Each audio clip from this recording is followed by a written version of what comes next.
let's move on. Let's talk about the men's short program, the debut of the men's event here in Los Angeles. You know what? That's always big news in Canadian figure skating. And we've got a real rivalry, a matchup to talk about. That's between Brian Joubert of France, Patrick Chan of Canada. One's been the world champion, and one is expected to be someday the world champion. What do you make of the matchup, Kurt?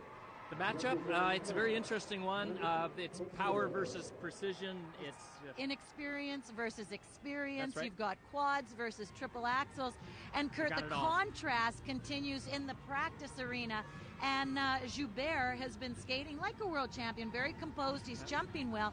Patrick, on the other hand, I think is cause for concern. He's showing a little bit of his inexperience, particularly on the triple axle. Percentages way down.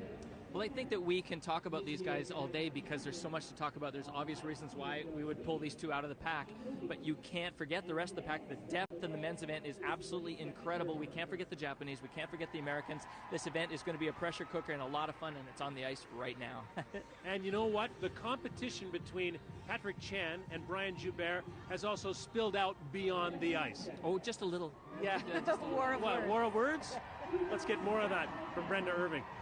Well, you know, Scott, world champion Jeff Buttle may be gone, but certainly not forgotten. The contenders were talking about him this week. Now, you may remember back to the last Worlds in Sweden when Brian Joubert called into question whether Jeff should be world champion because he doesn't have a quad in his repertoire. Well, his former teammate Patrick Chan came to his defense saying, look it, he's a bit of a sore loser. He better have 3 quads in his program and nail them good, or he has nothing to say. Joubert's reply was, look it, maybe I am a bit of a poor sport, but I still stand by what I said last year. He still is disappointed to see a world champion without one. Now, of course, Patrick Chan does not have a quad in his short or his free skate.